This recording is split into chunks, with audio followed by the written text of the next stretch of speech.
Bismillahirrahmanirrahim. Assalamualaikum warahmatullahi wabarakatuh. Semangat pagi. Yang saya hormati Bapak Kepala BDK Denpasar Kementerian Agama Bapak Abdul Japar. Yang saya hormati seluruh panitia yang berada di BDK Denpasar juga. Dan yang paling saya banggakan, Bapak Widya Iswara yang selalu bersemangat membantu kami dalam proses penyusunan proposal PTK di angkatan kedua. Bapak, terima kasih kepada Bapak Dr. Andas Bambang Rudianto, MPD. Dan tetap untuk semua kawan-kawan yang berada satu kelas bersama kami di sini, tetap semangat. Insyaallah kita pasti bisa. Oke, untuk mempersingkat waktu, saya akan mempresentasikan proposal penelitian saya yang dimana saya sendiri sampai lupa untuk memperkenalkan diri. Nama saya Samsul Hadi, staf pengajar di MAN 1 Lombok Timur. Ya, untuk mempersingkat waktu, judul PTK saya yaitu penerapan discovery learning untuk meningkatkan aktivitas belajar dribbling bola basket berbantuan media audio visual modifikasi bola karet pada kelas 10 IPS 5 MAN 1 Lombok Timur tahun 2020-2021. Baik, kita mulai dengan pembahasan dari bab 1, yaitu pendahuluan.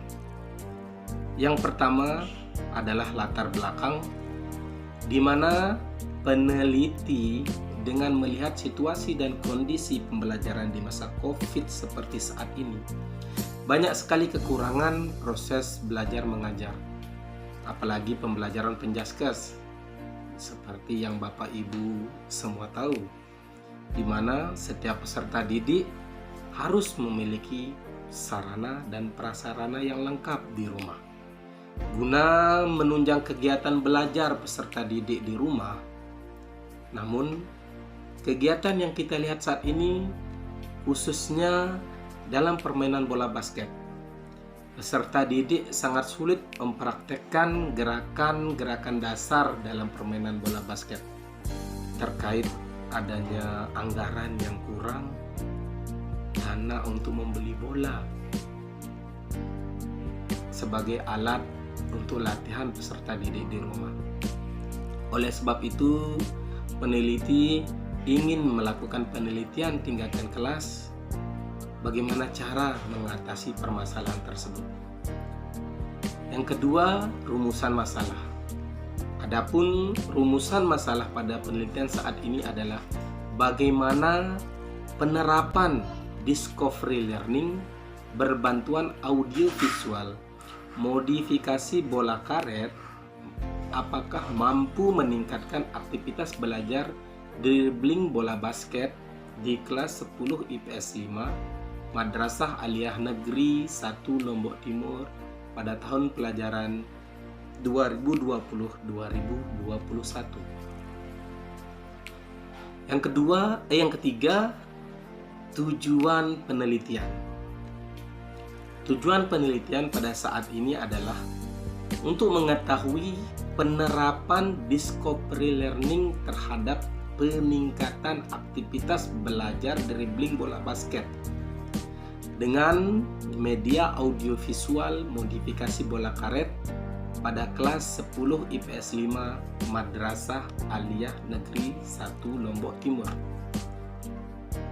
Dan adapun manfaat hasil penelitian yang sudah kita rancangkan melihat dari segala aspek. Yang pertama, dari segi guru, penerapan discovery learning dalam pembelajaran penjaskes tentang dribbling bola basket selain dapat meningkatkan kualitas proses pembelajaran di rumah, juga dapat memicu guru untuk melakukan penelitian tindakan kelas pada mata pelajaran lain sesuai dengan tugas dan fungsi guru mata pelajaran.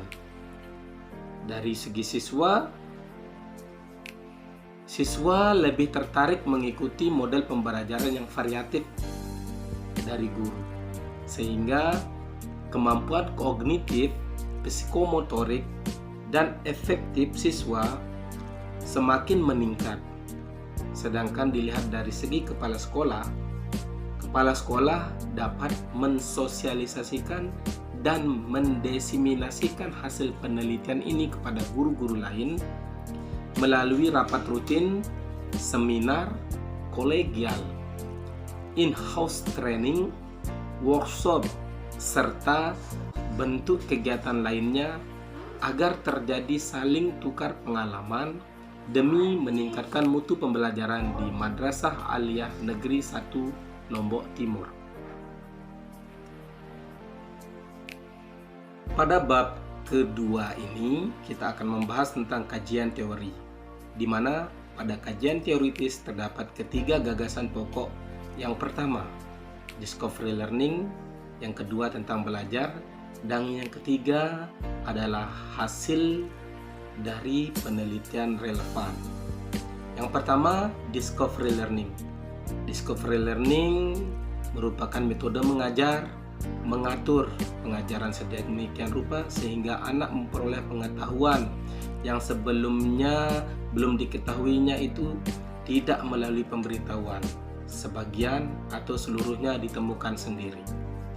Adapun karakteristik discovery learning sebagai berikut: mengeksplorasi dan memecah masalah untuk menciptakan, menggabungkan, dan mengeneralisasi pengetahuan. Yang kedua, berpusat pada peserta didik. Dan yang ketiga, menggabungkan pengetahuan baru dan pengetahuan yang sudah ada. Selanjutnya ada sintak discovery learning dengan tahapan sebagai berikut. Yang pertama, simulasi. Pada tahapan simulasi, peserta didik dihadapkan pada sesuatu yang menimbulkan pertanyaan. Kemudian dilanjutkan untuk memberi generalisasi agar timbul keinginan untuk menyelidiki sendiri. Yang kedua, problem statement. Setelah diketahui stimulasi, langkah selanjutnya adalah guru memberi kesempatan kepada peserta didik untuk mengidentifikasi sebanyak mungkin agenda-agenda masalah yang relevan dengan bahan pelajaran. Kemudian salah satunya dipilih dan dirumuskan dalam bentuk hipotesis. Yang ketiga, data collection atau pengumpulan data. Ketika eksplorasi sedang berlangsung, guru berkesempatan kepada para peserta didik untuk mengumpulkan informasi yang relevan sebanyak-banyaknya untuk membuktikan benar atau tidak hipotesis. Tahap ini berfungsi untuk menjawab pertanyaan atau membuktikan benar atau tidaknya hipotesis. Dengan demikian, peserta didik diberikan kesempatan untuk mengumpulkan berbagai informasi yang relevan, membaca literatur, mengamati objek, wawancara dengan narasumber, melakukan uji coba sendiri, dan sebagainya. Pengolahan data atau data processing. Semua informasi hasil bacaan, wawancara, dan observasi selanjutnya diolah, diacak, diklarifikasi, ditabulasi, serta ditafsirkan pada tingkat kepercayaan tertentu. Data processing disebut juga dengan pengkodean atau pengkategorian yang berfungsi sebagai pembentukan konsep generalisasi. Yang kelima, verifikasi atau pembuktian. Pada tahap ini, peserta didik melakukan pemeriksaan secara cermat untuk membuktikan benar atau tidaknya hipotesis yang ditetapkan tadi dengan temuan alternatif dihubungkan dengan hasil data processing. Penarikan simpulan atau generalization. Tahap generalisasi atau tahap penarikan simpulan adalah proses menarik sebuah kesimpulan yang dapat dijadikan prinsip umum dan berlaku untuk semua kejadian atau masalah yang sama, dengan memperhatikan hasil verifikasi. Selanjutnya, kelebihan dari discovery learning. Yang pertama, membantu peserta didik untuk memperbaiki dan meningkatkan keterampilan serta proses berpikir kognitif. 2. Pengetahuan yang diperoleh melalui model pembelajaran penemuan sangat mudah karena menguatkan pengertian dan ingatan. Yang ketiga, menimbulkan rasa senang pada peserta didik karena tumbuhnya rasa menyelidiki dan berhasil. Dan seterusnya. Adapun kekurangan dari discovery learning yaitu menimbulkan asumsi bahwa ada kesiapan pikiran untuk belajar. Bagi peserta didik yang kurang pandai akan mengalami kesulitan abstrak atau berpikir atau pengungkapan hubungan antar konsep-konsep yang tertulis atau lisan. Tidak efisien untuk mengajar jumlah peserta didik yang banyak karena membutuhkan waktu yang lama untuk membantu mereka menemukan teori dan pemecahan masalah dan sebagainya. Setelah kita mendengar penjelasan kajian teoritis tentang model pembelajaran discovery learning, selanjutnya tentang belajar. Pembelajaran ialah suatu proses yang dilakukan oleh individu untuk memperoleh suatu perubahan perilaku yang baru secara keseluruhan, sebagai hasil dari pengalaman individu itu sendiri dalam interaksi dengan lingkungannya. Dalam belajar terdapat media belajar, di mana media belajar berasal dari bahasa Latin, merupakan bentuk jamak dari medium yang secara harfiah berarti perantara atau pengantar, yaitu perantara atau pengantar sumber pesan dengan penerima pesan. Beberapa ahli yang dikutip Sudrajat memberikan definisi tentang media pembelajaran, diantaranya mengemukakan bahwa media pembelajaran adalah teknologi pembawa pesan yang dapat dimanfaatkan untuk keperluan pembelajaran. Aktivitas belajar. Belajar sangat dibutuhkan. Adanya aktivitas dikarenakan tanpa adanya proses belajar tidak mungkin berlangsung dengan baik. Pada proses aktivitas, pembelajaran harus melibatkan seluruh aspek peserta didik, baik jasmani maupun rohani, sehingga perubahan perilakunya dapat berubah dengan cepat, tepat, mudah, dan benar, baik berkaitan dengan aspek kognitif, afektif, maupun psikomotor. Hasil penelitian yang relevan.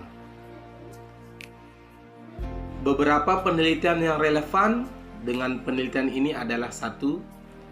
Penelitian yang dilakukan oleh Imratul Salihah yang berjudul Upaya Peningkatan Aktivitas Belajar Bola Basket dengan menggunakan media modifikasi bola karet dari bola plastik, PTK di kelas 10 SMA Muhammadiyah Terara tahun 2018. Hasil penelitian ini menunjukkan bahwa menggunakan model pembelajaran discovery learning dapat meningkatkan keaktifan dan kerjasama peserta didik.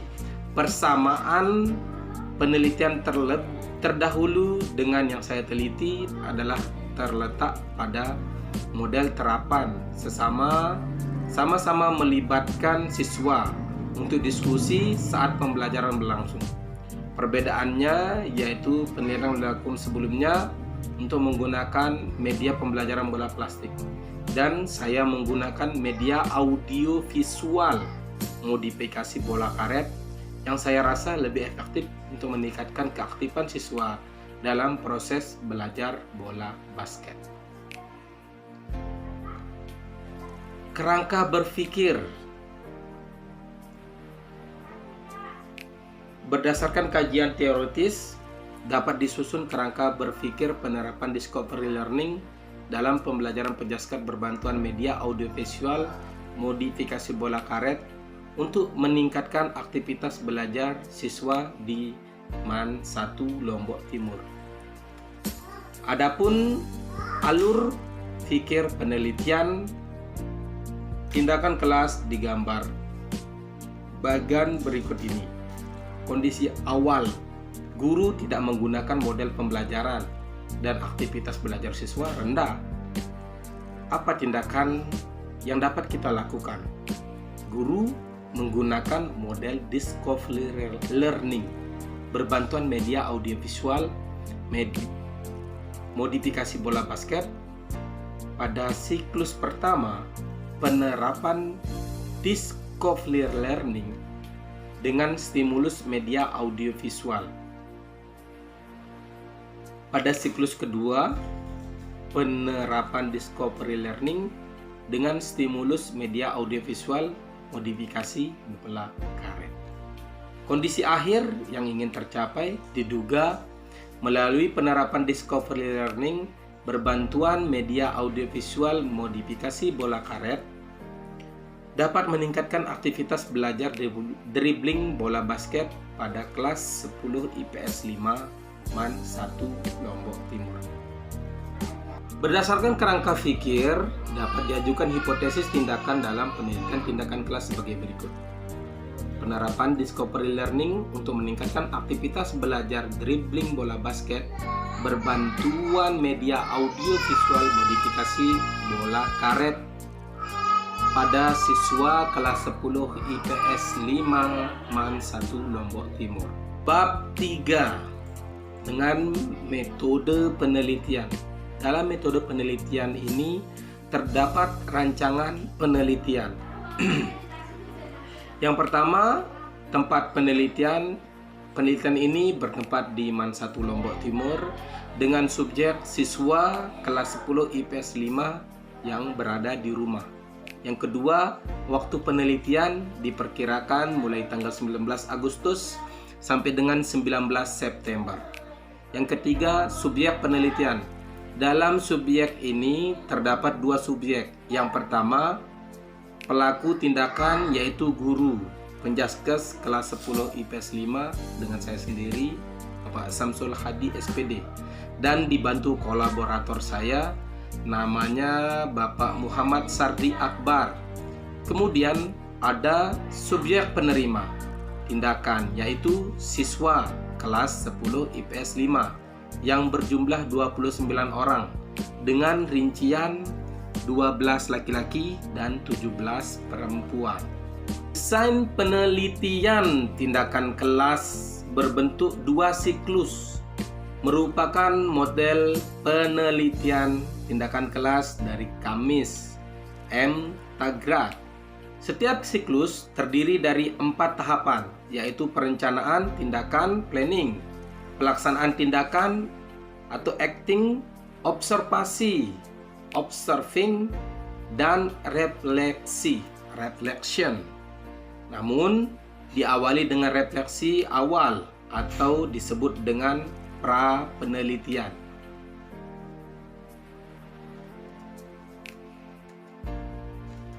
Selanjutnya kita ke prosedur penelitian tindakan kelas. Pra penelitian merupakan refleksi awal sebelum penelitian tindakan siklus dilakukan dengan cara mengamati aktivitas guru dan siswa sebelum diberi perlakuan yang telah direncanakan. Hasil observasi awal ini yang akan dijadikan dasar untuk memberikan perlakuan tentang pembelajaran di kelas. Yang kedua, penelitian tindakan siklus. Penelitian tindakan siklus sendiri terdiri dari dua siklus, di mana masing-masing siklus terdapat planning, acting, observing, dan reflection. Instrumen pengumpulan data. Instrumen yang digunakan dalam penelitian ini bertujuan untuk memperoleh data tentang kualitas pembelajaran, motivasi siswa, dan hasil belajar pada mata pelajaran Penjaskes. Hal ini dilakukan dengan metode discovery learning dalam pembelajaran dribbling bola basket di kelas 10 IPS 5. Jadi, Data dikumpulkan dengan instrumen-instrumen sebagai berikut. Yang pertama, instrumen penilaian pelaksanaan pembelajaran di kelas. Yang kedua, instrumen penilaian motivasi belajar siswa. Dan yang ketiga, instrumen penilaian atau tes. Teknik pengumpulan data, teknik pengambilan data dalam penelitian ini adalah berupa observasi, tes, dan studi dokumentasi, angket, dan wawancara. Analisa data, ada pengumpulan data, reduksi data, data hasil belajar, dan interpretasi data. Indikator keberhasilan penelitian. Penelitian tindakan kelas diasumsikan bila dilakukan tindakan perbaikan kualitas pembelajaran, sehingga berdampak terhadap perbaikan motivasi belajar dan hasil belajar. Urutan indikator secara logika ilmiah disusun kembali menjadi 1. Indikator keberhasilan kualitas proses pembelajaran minimal baik. Indikator ini untuk tujuan umum dan tujuan penelitian. Yang kedua, indikator keberhasilan motivasi belajar minimal baik.